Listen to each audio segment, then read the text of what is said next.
Ya se está sumando Joan. Bueno. Hola, Hola, Susi. Joan. Bienvenido. Nada, mucho gusto en verte, Un Vicky. gusto enorme.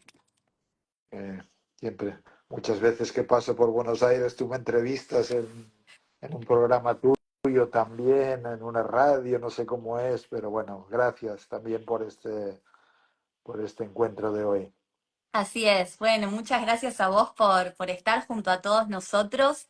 Y Joan, haciéndole un poquito de lugar a la actualidad, no podemos pasarlo por alto, perdón. Hubo un corte de energía reciente en gran parte de Europa que afectó a España. Primero, saber cómo estás.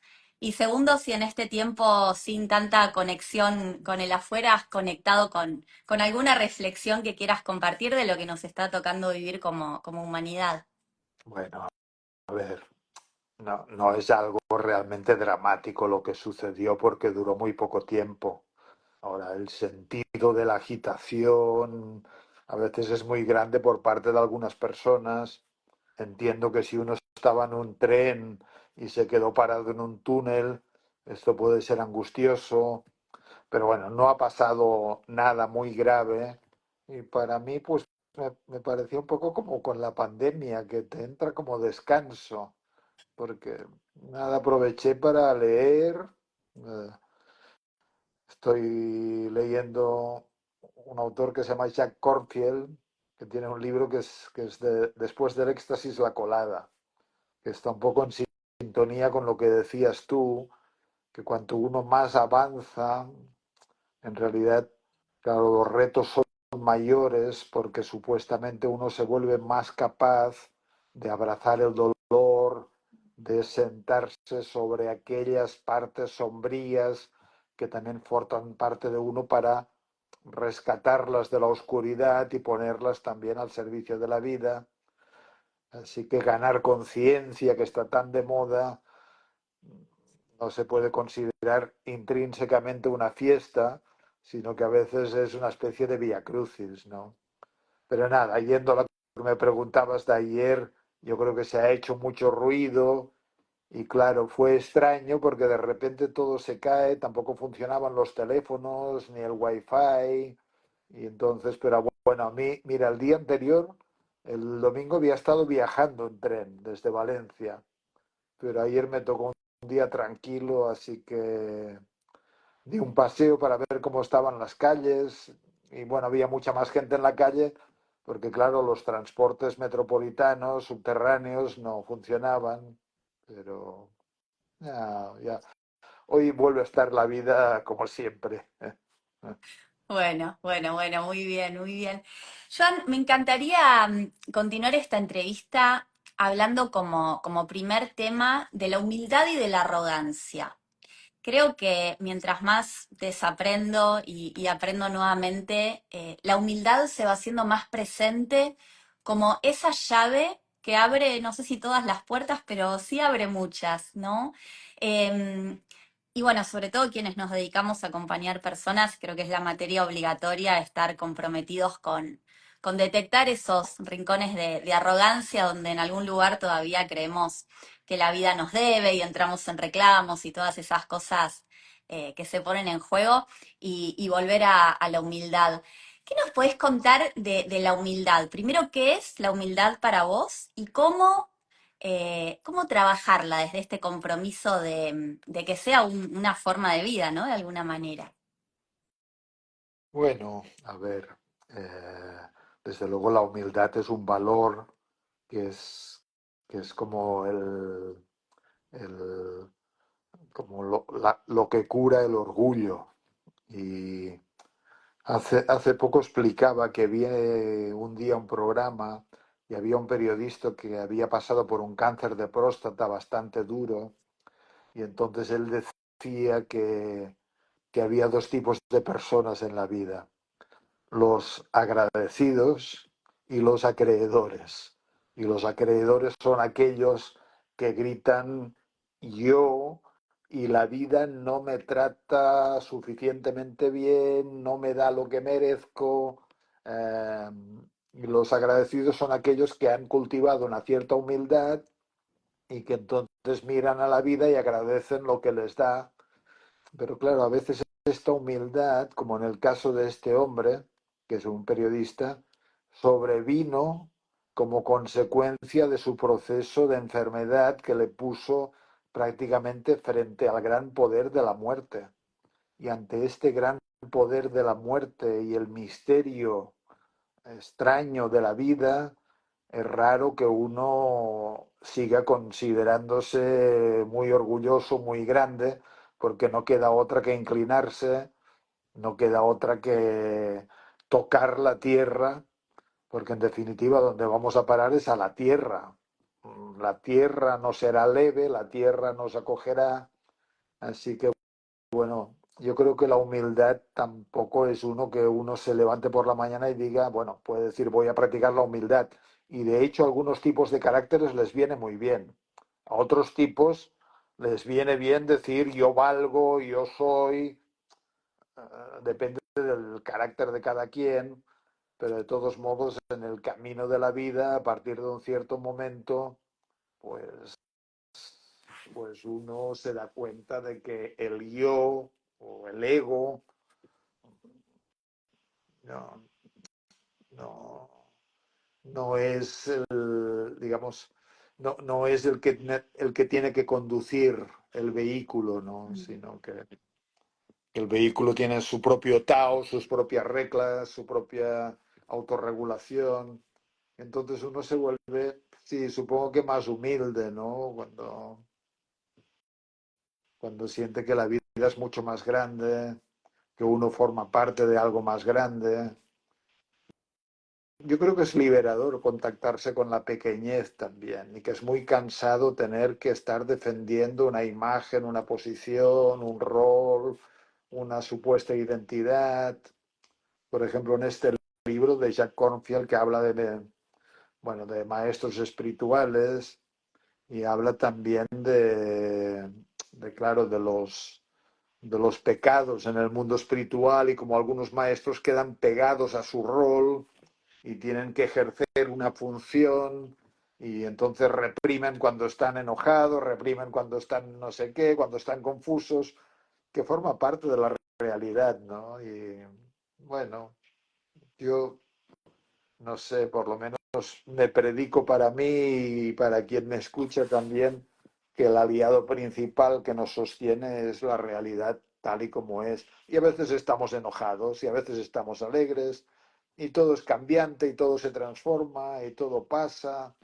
Y hace poco en un programa de radio decía, a veces se trata de levantarse por la mañana y despierto, porque esta es la clave, despierto, sentarse a contemplar el espectáculo de las cosas. Y uno mismo es un espectáculo, una sensación en el hombro, una angustia en el pecho, un pensamiento que flota. Qué increíble espectáculo. Siempre están ocurriendo cosas adentro de uno y luego miras afuera y es otro espectáculo, ¿no? Y entonces, claro, quien se sienta a ver el espectáculo, pues es el atendedor, el atestiguador, en resumen, la conciencia, ¿no? Y, bueno, desde este lugar, pues parece que, que a uno no le dan tantas ganas de ser alguien, de ser alguien. O sea, es, bueno, muchas tradiciones recomiendan más bien ser nadie. Mm. Decía Nisargadatta, decía, cuando uno mira hacia adentro y encuentra que no hay nadie, esto es sabiduría. No hay que defender ninguna identificación de nada. Y cuando uno mira hacia afuera y entonces, o sea, cuando uno mira hacia adentro y encuentra que es nada, esto es sabiduría. Y cuando uno mira hacia afuera y encuentra que es todo, esto es amor, Ah. ¿no? Así que, bueno, humildad, orgullo. Mira, en la Divina Comedia de Dante, el orgullo es el peor de los pecados, ocupa la cima más profunda de los infiernos. En realidad, el orgullo son los ángeles que en lugar de ponerse al servicio de lo humano, querían permanecer en la visión de lo divino y entonces fueron castigados por este exceso de orgullo, ¿no? Así que el orgullo es el peor de los pecados y claro, lo que contrarresta el orgullo es la humildad, Mm. la humildad. Me encantó. Vos sabés que esto nunca te lo había contado, pero la primera vez que fui a un taller intensivo en Buenos Aires, de los que impartís cada año, todavía era en el hotel chiquitito del centro de la ciudad. ¿Te acordás? Era un salón más chiquito que los Ah, eventos que... era un salón muy alargado, Ese mismo, rectangular. Ah, exacto, exacto. sí, sí. Yo he ido por Eh, primera vez y hiciste una especie de chiste donde dijiste algo así como, no compren todos mis libros porque todos hablan más o menos de lo mismo. Y yo en ese momento dije, quiero leerlos todos. Y te ganaste mi corazón en ese instante y así fue. Y dije, qué hombre humilde, ¿no? Porque realmente éramos muchísimos, si bien el salón era más pequeño que los de ahora, éramos muchos. Y claro, te vi tan humilde que lo empecé a admirar y dije, bueno, esta está como potencialidad en mí, quiero aprender con Joana, así que no pierdo oportunidad cada vez que sacás un pues, libro, venís a Buenos Aires, pues ahí estoy. entonces es una buena técnica comercial decir a la gente que no compren mis libros, ¿no? Sí, Pero sí, mira, sí. sobre la humildad, a veces cuento la anécdota de que hace unos años mi hijo tenía una novia que era muy desparpajada y estaban aquí en casa y entonces yo estaba en el salón y entonces viene la novia y me dice, Joan, una pregunta, ¿tú eres humilde? Y, y yo le dije, me lo pensé y le dije, pues mucho, mucho no me parece. Le dije yo, no. Y entonces volvió al cuarto donde estaba con mi hijo y mi hijo, escucho que mi hijo le dijo, ¿ves? Yo ya te lo decía, que no era tan humilde. Estaba avisada, me encantó, me encantó. Y bueno, lo veo cada vez que te veo en una entrevista, muchas veces te hacen una pregunta y empezás diciendo no sé o yo qué sé, y cuando volvés a decir algo es una magia y un saber y un conocimiento impresionante y tenés esta capacidad de sumar tantos autores, tantas filosofías, tantas miradas que siempre te lo digo, me resulta hermoso. Así que creo que la mejor manera de aprovechar tu presencia en este vivo es preguntarte sobre la humildad, que como te digo, me parece que es un recurso y un valor que tenés, aunque vos no lo sepas tanto, muy, muy trabajado.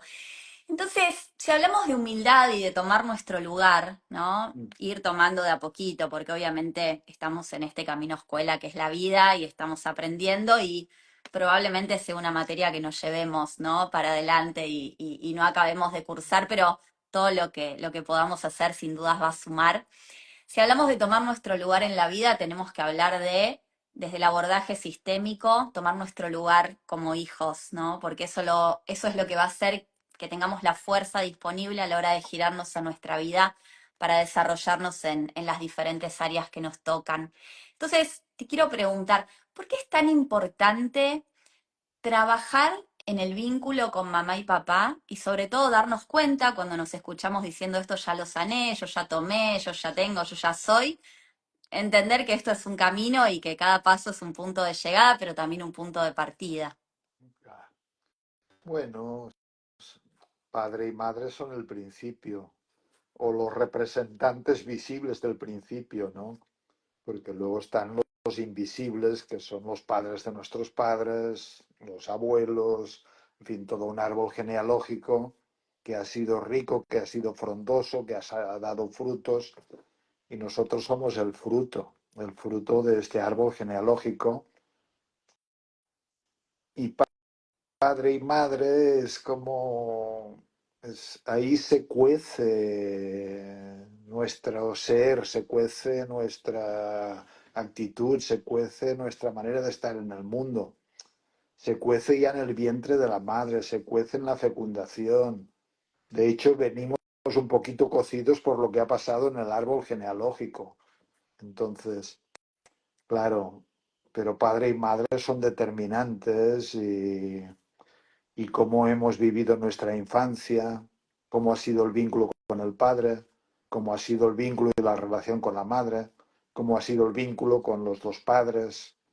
Y cada persona es una historia. Ahora vengo de Valencia el fin de semana y trabaja una mujer por un asunto de pareja, pero la madre se embarazó del padre en unas vacaciones, pero la volvió embarazada, la familia de ninguna manera quiso aceptar esto y se casó con otro hombre que la tomó a ella como hija, sabiendo que no era hija suya.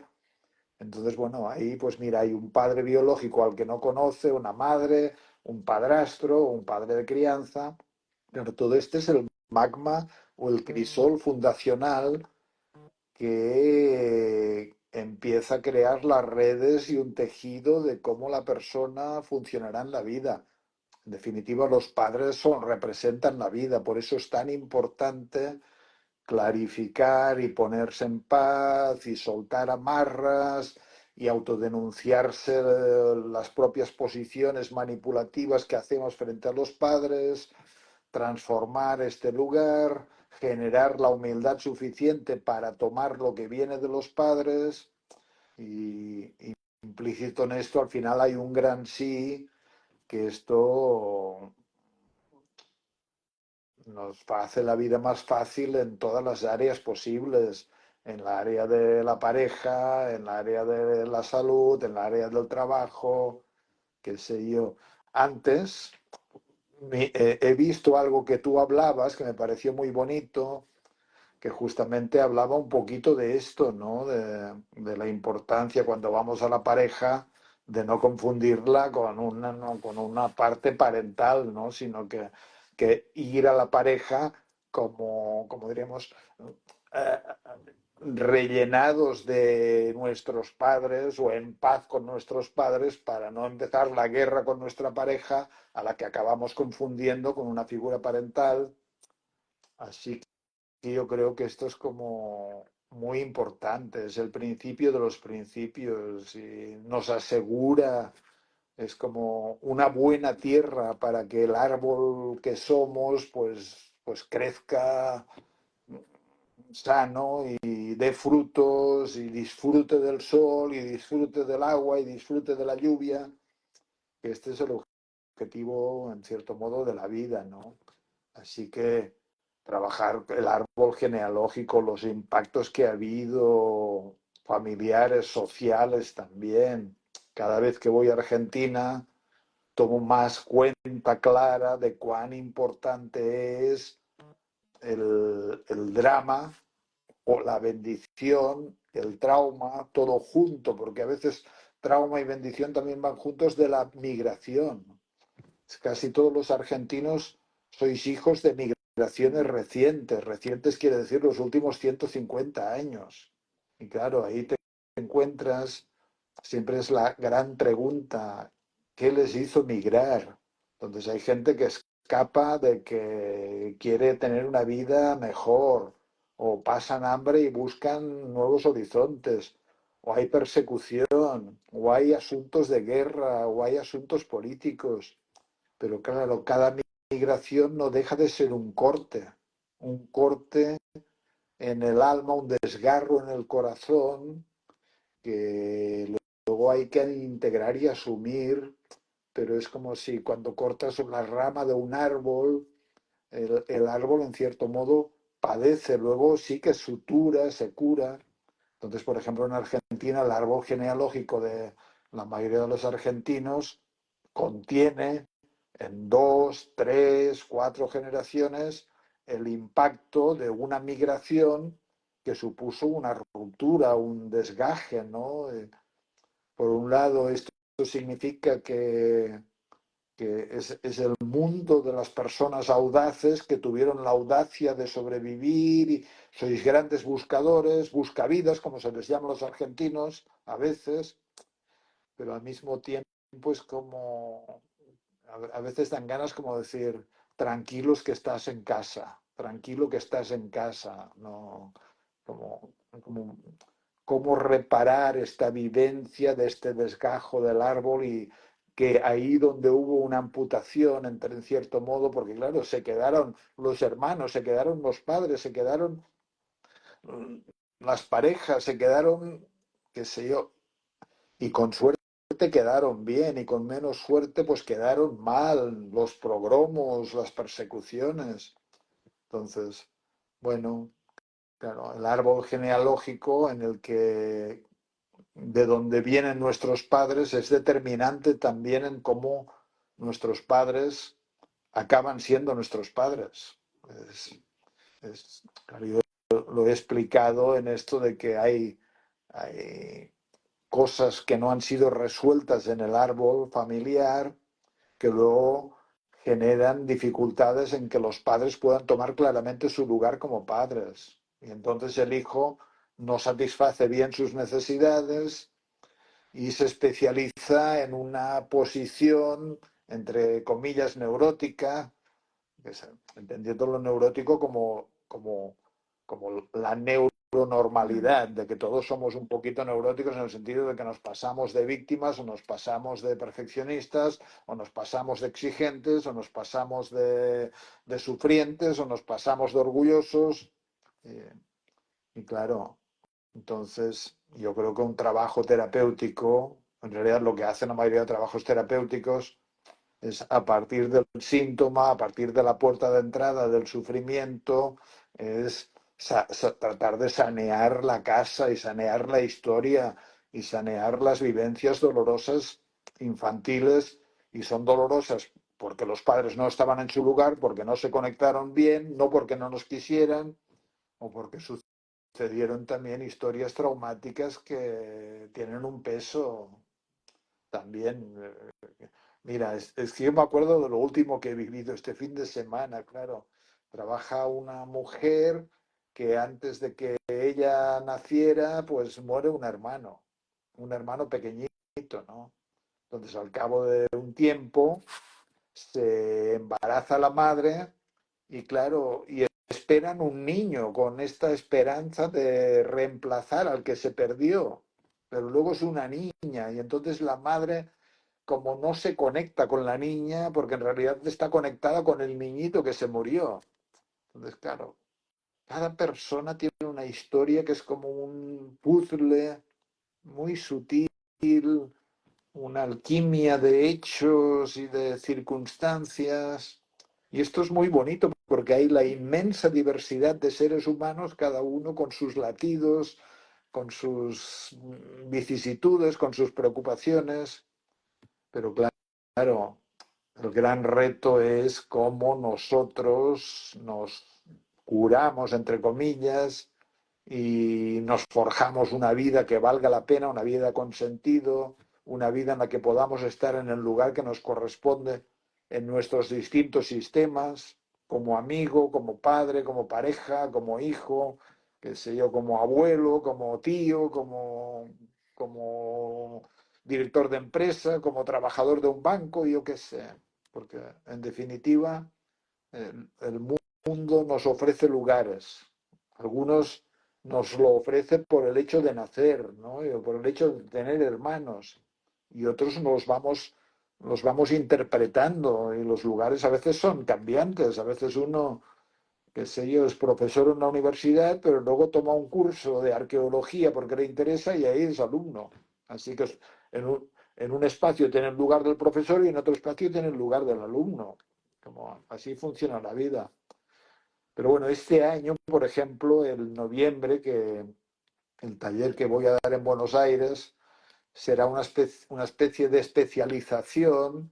Yo he dado muchos talleres sobre la temática de la pareja, ¿no? Pero este año es más la temática de padre, madre, padres, la temática del árbol genealógico y la temática, bueno, de los vínculos cruciales y obviamente también los hermanos y el marco y quiénes somos nosotros con todo este crisol, con todo este magma. Así que es como empezar por el principio, empezar por el principio, es como aprender, es como si conjugas bien las vocales con algunas consonantes y luego empiezas a construir palabras y luego combinas bien las palabras, acabas construyendo frases y luego juntas las frases y acabas construyendo un relato y embelleciendo la vida, que es un poco lo que todos queremos, en definitiva, vivir amablemente,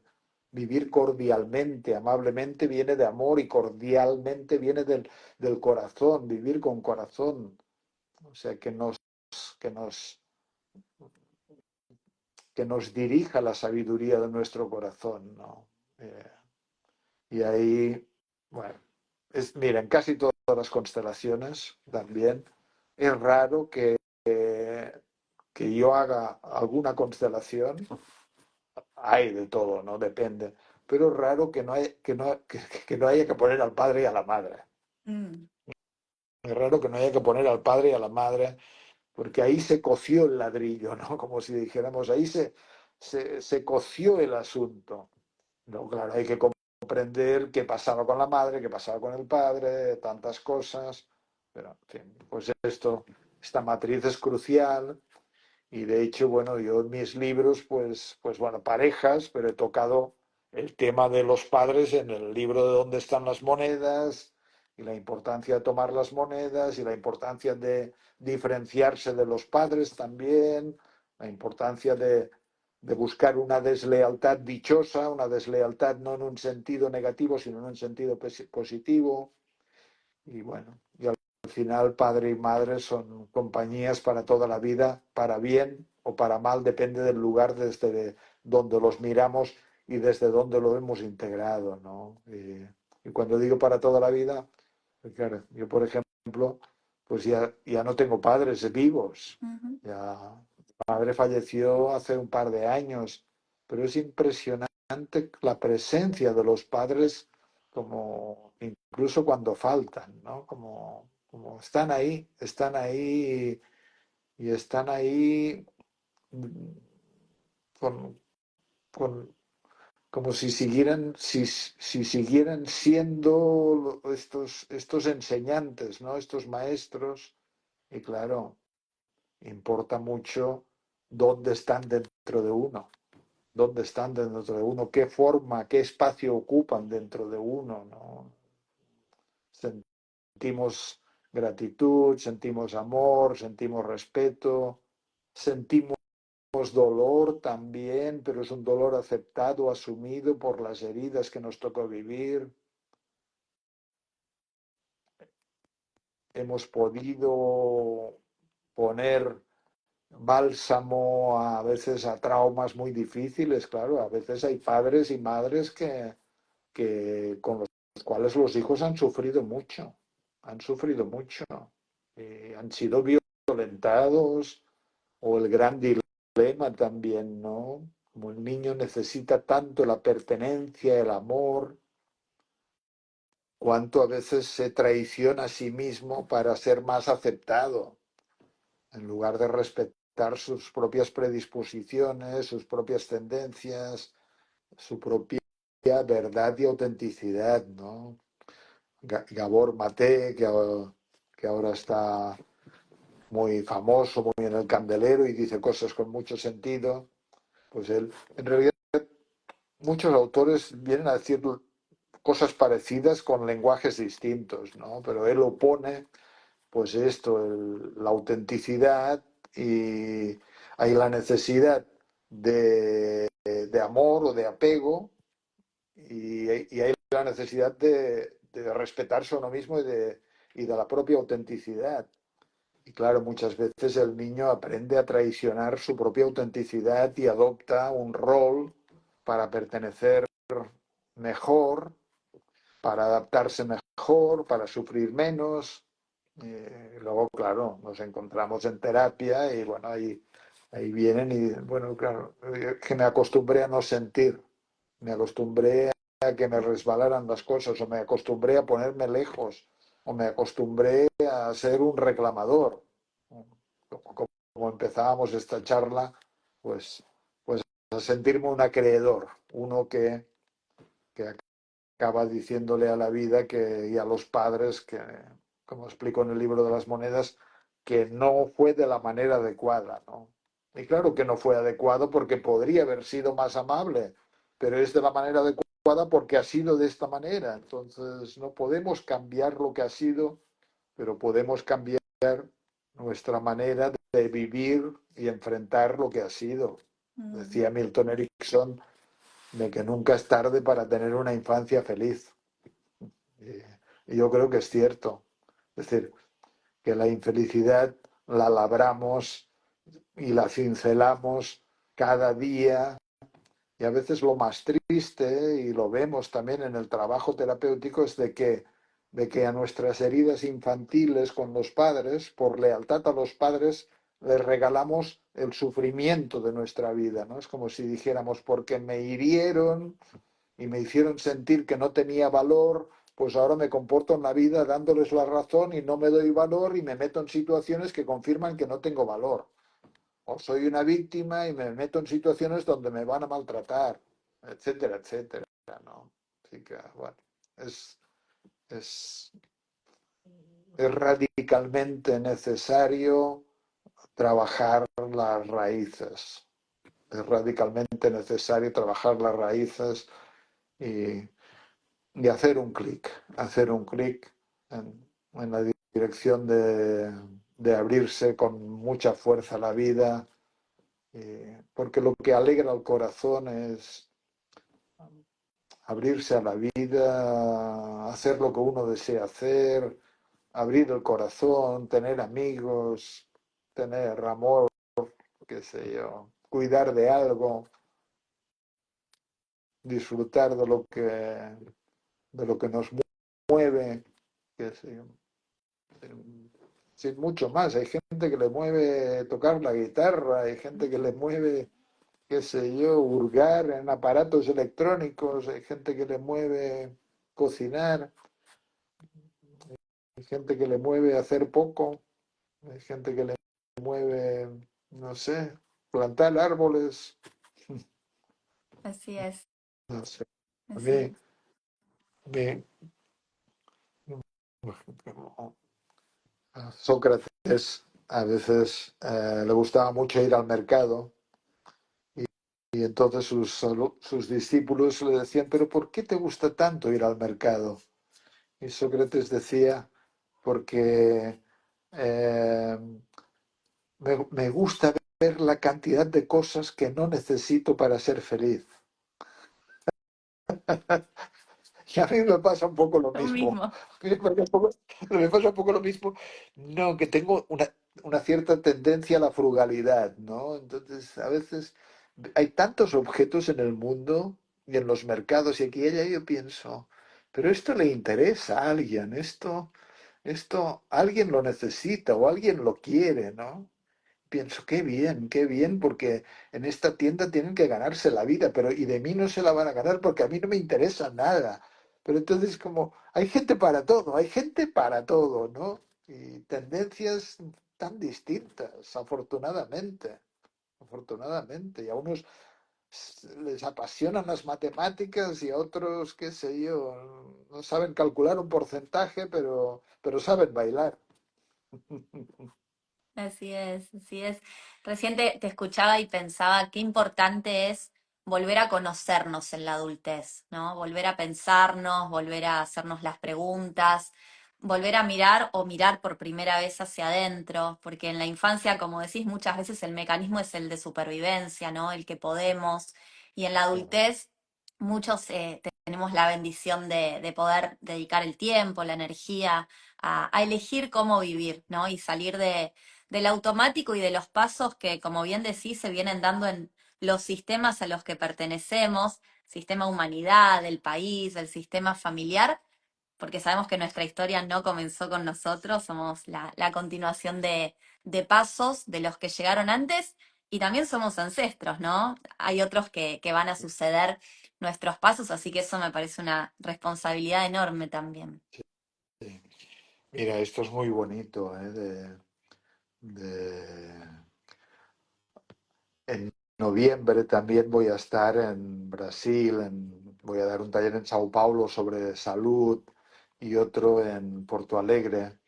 y Eliane, la organizadora de Porto Alegre, me pidió que hiciera un pequeño vídeo en el que leyera el poema de La bola de oro, que es un poema que Bert Hellinger comparte, y es el poema en el que habla de que bueno, lo que mi padre me ha dado no se lo voy a poder devolver, se lo daré a mi hijo, ¿no?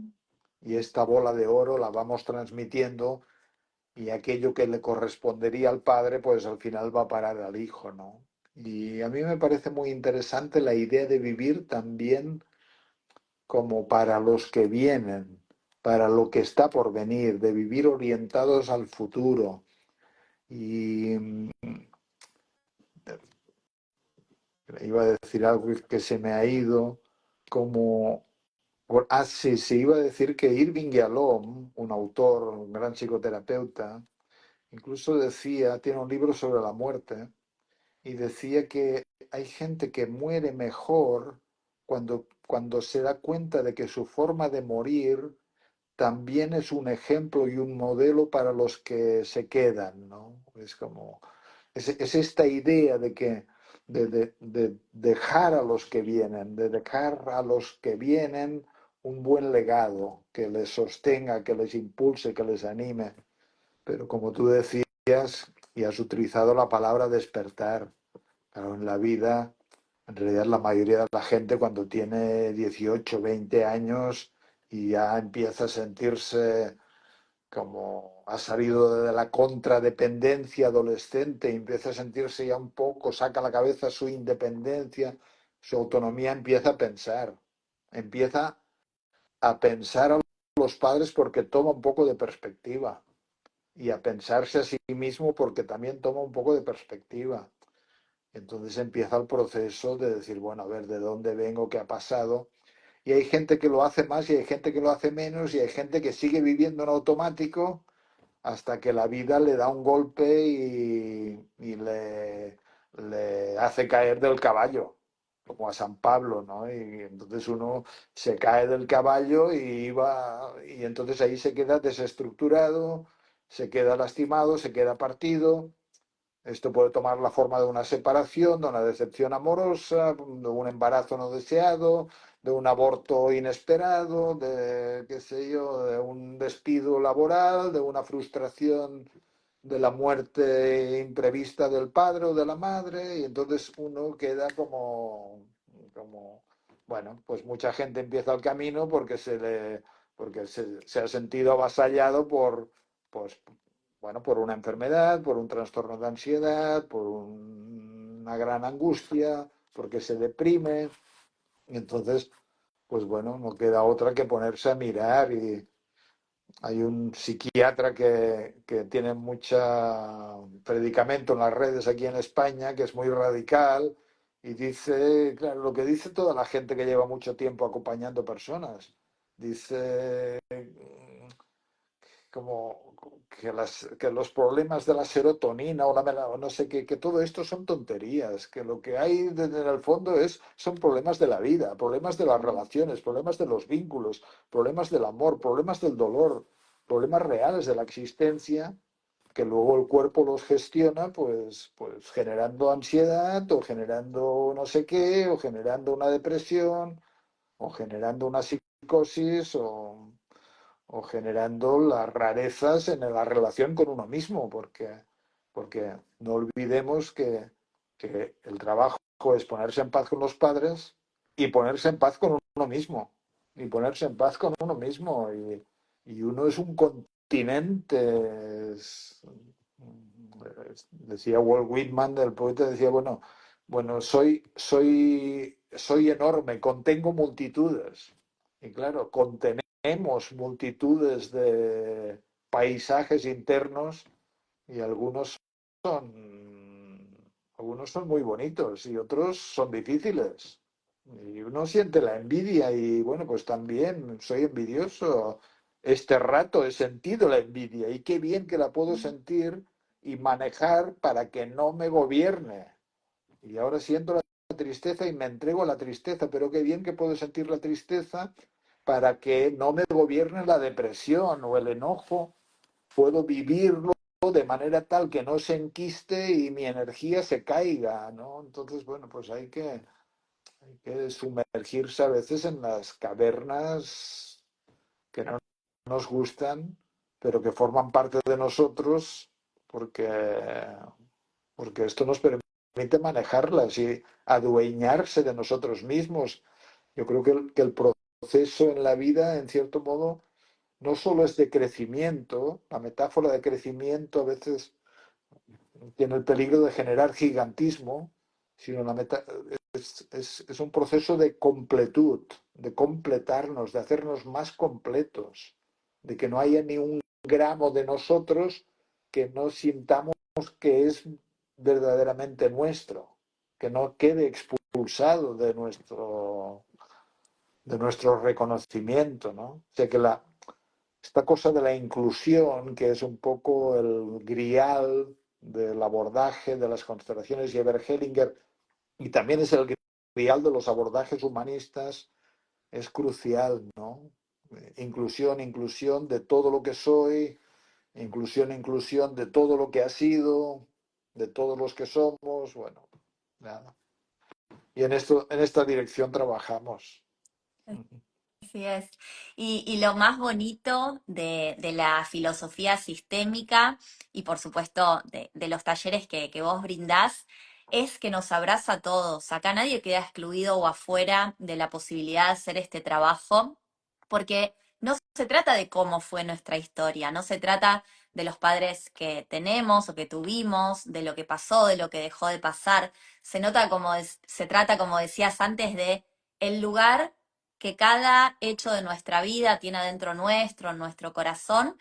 Y es maravilloso, yo no dejo de sorprenderme de cómo todo ese orden que vamos logrando en el interior se manifiesta en el afuera, ¿no? Que no es otra cosa que un adentro extendido. Entonces, de pronto, nuestras relaciones cambian, la relación con nosotros mismos, por supuesto, la forma de mirarnos, de acompañarnos, de atendernos y darnos lo que necesitamos, la relación con el dinero, con el trabajo, de pronto se empieza a transformar, ¿no? Y cambia de forma y eso me parece maravilloso. Entonces, quiero preguntarte, porque obviamente ya estoy anotada en el taller intensivo que vas a venir a dar en el mes de noviembre, Argentina, 1, 2, 3 y 4.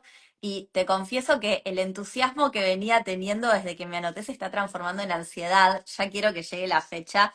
Así que Ah, necesito información, Joan. ah, Quiero saber para todos de qué se va a tratar, qué vamos a encontrar allá, para quiénes está dirigido, ¿qué nos podés contar? bueno, es un poco lo que hemos estado hablando, ¿eh? El árbol genealógico, comprender mejor qué ha pasado en el árbol genealógico, comprender mejor qué ha pasado en el corazón de nuestra madre, de nuestro padre, comprender mejor qué ha pasado en la historia afectiva de nuestros padres, comprender mejor quiénes, cómo nos hemos construido nosotros en relación a nuestros padres, qué guiones de vida hemos trazado, cómo nos mantenemos leales a pesar de nuestro sufrimiento, cómo renunciamos a nuestra autenticidad con la idea loca de seguir perteneciendo.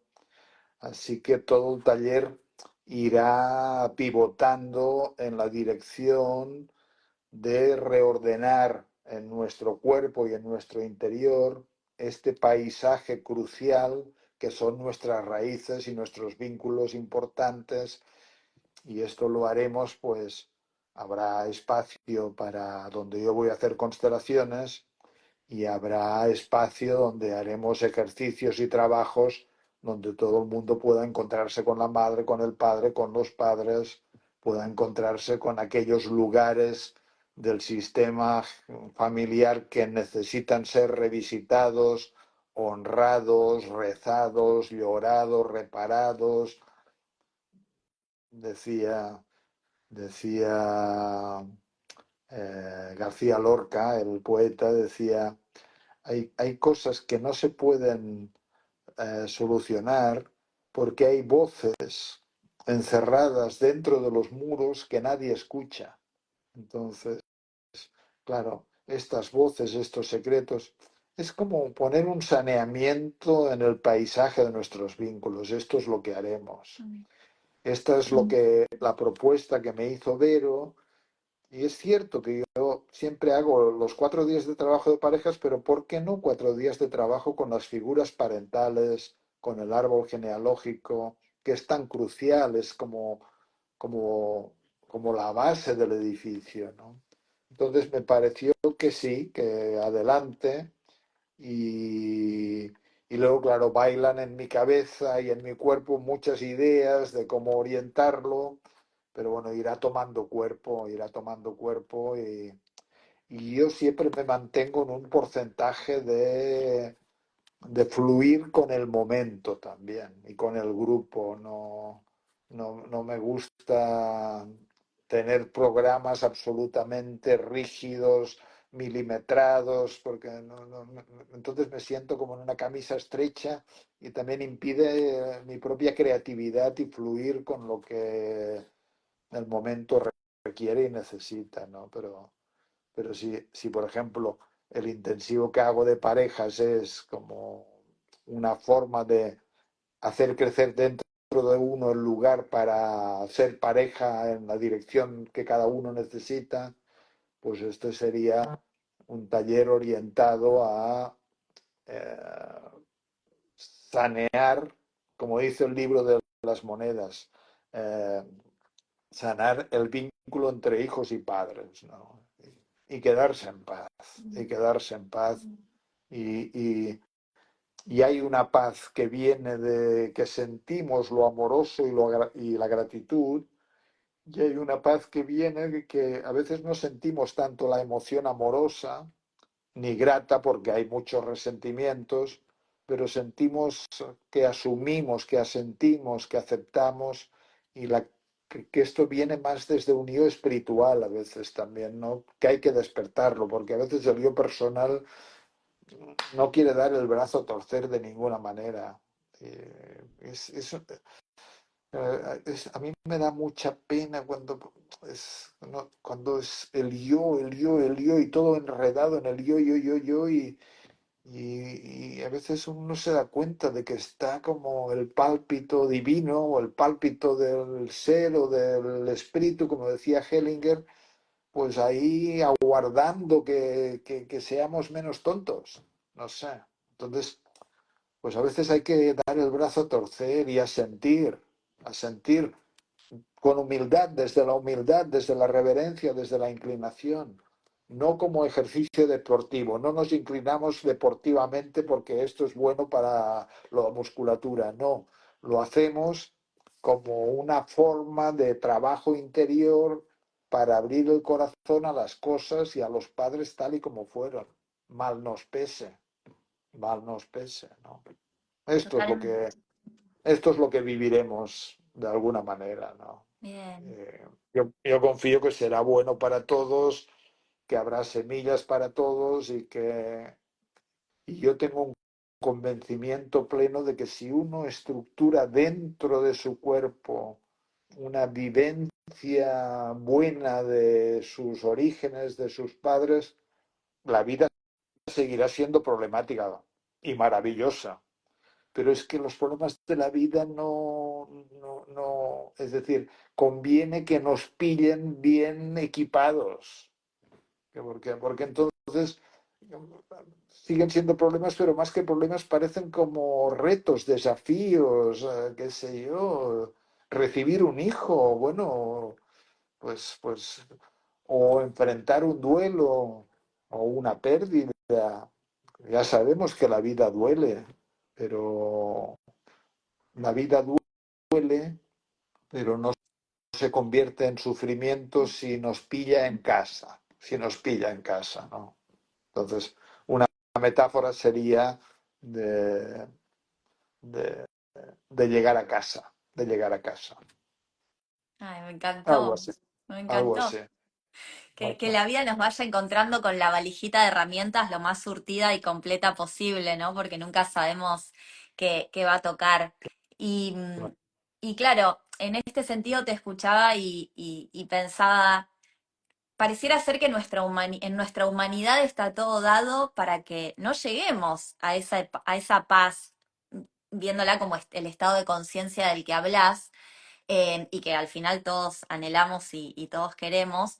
Porque claro, entre el ego, la neurosis que algunos tenemos, el querer tener razón, bueno, el estar permanentemente divagando entre pasado y futuro, el basar nuestra vida en las creencias y menos en los hechos, y pensar tanto la vida y sentirla tan poco, ¿no?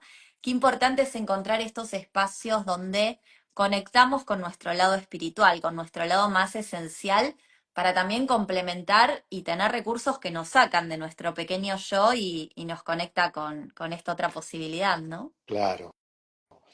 Entre el padre y la madre, ahí, un poquito por detrás de ellos, se encuentra ubicado el espíritu, que es el poder, el misterio, como imagen, como metáfora, el poder, el misterio, la fuerza a través de la cual la vida llega a nosotros. Entonces, el reconocimiento de esta esencia que tú nombras, claro, hace que nos sintamos más en casa. Y esto es más fácil cuando estamos más en paz con los padres, reconocemos la fuente de la que venimos. Y estando en casa, pues bueno, lo que decía, la vida es complicada, pero la manejamos mejor y es posible estar más en paz en medio de las tormentas, en medio de las tormentas, porque en definitiva, no sé, yo leo y biografías y veo y nunca se termina qué sé yo, de atravesar nuevas tormentas, ¿no? Pero cuanto más estamos en casa, como tú has dicho, tenemos más utensilios, tenemos más bagaje, estamos más asentados. Entonces, bueno, la vida puede ser difícil, pero o puede llover, pero tenemos paraguas. O puede llover y nos mojamos y no nos importa mojarnos, ¿no? Decía, Eso. decía Leonard Cohen, decía algo así como respecto a esto de la lluvia y mojarse, decía, la gente tiene miedo de que llueva y mojarse. Y él decía, yo ya estoy mojado, como diciendo, si uno ya está mojado, entonces no importa tanto que llueva, ¿no? Tal cual, tal cual. No depende tanto de lo que nos pasa, sino cómo lo tomamos y cómo lo vamos abordando. Es así. Claro, Es claro, así. claro, eso. Entonces, mi origen, mis raíces. 1, 2, Sí, 3 y 4 de noviembre. Yo sé que venís, por supuesto, con el taller pensado y armado, pero que también fluís mucho con el campo de todos los que estamos ahí formando parte del grupo y acompañando. Vamos a encontrar mucha sabiduría, mucho conocimiento, muchas herramientas de estas que hablamos que son tan importantes para entender los desórdenes que todavía nos habitan y poder ir un poquito más hacia el orden. Vamos a encontrar meditaciones, constelaciones y sorpresas, me imagino, porque aparte Vero, que es maravillosa, siempre prepara algo lindo para mimarnos y para disfrutar. ¿Hay algo más que quieras agregar de este bueno, taller, algo que traiga este año que sea nuevo?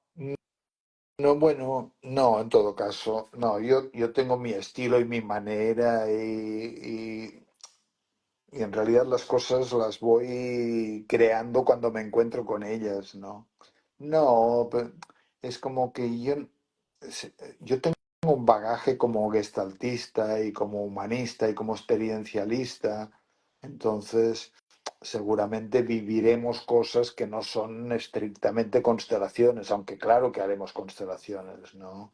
A través de meditaciones, experiencias, formas de estar con uno, encuentros relacionales con otras personas también. Pero bueno, esto es en noviembre y para mí falta como una eternidad, como mi, o sea, claro, cuando tengo un foco, para mí es muy interesante plantear cosas porque te obliga a enfocarte. Yo, yo mi tendencia natural es, bueno, mi tendencia natural hasta cierto punto, a veces digo, a mí no me gusta mucho pensar, no me gusta mucho pensar. O sea, pero claro, cuando tienes una tarea por delante, entonces la piensas y entonces se va creando de alguna manera, ¿no? Pero bueno, que le daré un toque gestáltico, humanista, experiencial, de atención, no dogmático, vivencial y mucha constelación también. Bueno, hermoso, hermoso. Y sin dudas, como decís, va a haber muchas semillas y mucha cosecha para todos nosotros. Sin dudas va a ser así. Bueno, ya llegando al final de la entrevista, que ya estamos por cumplir la hora, me encantaría cerrar con una pregunta final. Si hay algo que quieras compartir que yo no te haya preguntado, algún tema que no hayamos tocado.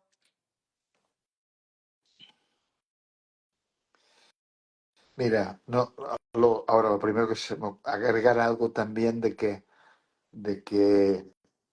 el cuerpo, el cuerpo, el cuerpo, el cuerpo, todo lo vivimos a través del cuerpo, el cuerpo es el gran laboratorio, el cuerpo es el gran alquimista que organiza todas las vivencias, entonces también presidirá el encuentro de noviembre la atención constante a las vivencias del cuerpo también, ¿no? No solo ideas, sino cómo procesamos, cómo se da el proceso. Cuerpo, proceso, atención, serán claves de lo que haremos. A mí en realidad me parecen claves de cómo vivir lo cotidiano.